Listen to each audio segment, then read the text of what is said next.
Subscribe now, or you'll miss the truth they tried to hide. I held the thick envelope in my hands, my fingers trembling, not from fear, but from a sharp, electric anticipation. The paper crackled slightly as I turned it over, the kind of envelope that carries secrets meant to unravel lives. My brother lounged carelessly on the couch, smirk plastered across his face, as if he had already anticipated my reaction. "Open it," he said, voice smooth but laced with mockery. "Let's see if your imagination is enough to survive reality." The room seemed heavier somehow, like the air itself was watching, thick and oppressive. My mother sipped her wine with exaggerated elegance, hiding her curiosity behind polite composure. Cousins whispered behind polite smiles, trying not to let the tension break the illusion of a calm family gathering. I slid the envelope open. Inside were dozens of photographs, images of me in moments I thought were private, meetings at midnight, hurried phone calls, documents signed under dim desk lamps, gestures of kindness extended to colleagues who had no idea how much I had sacrificed. Then I saw the note. My father's handwriting. Sharp, precise, chilling. "You were warned." A chill ran down my spine, but not the kind that comes from fear. This was different. This was the quiet before a storm only I could summon. I had been underestimated for years. The quiet one. The obedient one. The daughter who left home with nothing but a laptop and an unyielding dream. They thought I was fragile, disposable. They were wrong. I smiled, deliberately slow, a calculated curve of lips. "Then let's begin," I whispered. I set the envelope down and reached for my laptop, already connected to a network only I knew existed. One click, and an entire cloud of secrets, every photograph, every confidential file, was instantly transmitted to authorities, journalists, and every client who had ever trusted me. Betrayal, lies, theft, laid bare for everyone to see. The laughter in the room faltered. My father's smirk wavered. My mother's glass trembled in her hand.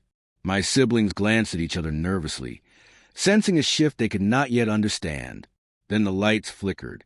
A sudden crash echoed from the hallway. The front door slammed open. Heavy boots against hardwood. Faces hardened, badges glinting under the dim chandelier light. "Mr. Davis," the lead agent said, voice sharp, precise, commanding. "You are under investigation for embezzlement, wire fraud, and breach of trust." Chaos erupted. My father stumbled backward, disbelief twisting his features. My siblings froze, panic evident in their eyes. My mother gasped, dropping her wine glass, which shattered on the floor. Yet I remained calm, seated, a quiet storm contained in a human frame. I recalled every betrayal, every sly comment, every whisper meant to undermine me, every small withdrawal from my account, every remark about ambition, every hidden attempt to sabotage. They thought they were clever. They thought I was naive. But I had anticipated this moment for years. I had prepared, layered my assets, built shadow accounts, and concealed evidence. This was the culmination of patience, foresight, and strategy. The agent handed my father a thick folder. Inside were documents, transaction records, forged signatures, contracts signed under false pretenses. Every illegal maneuver cataloged. My father's face went pale.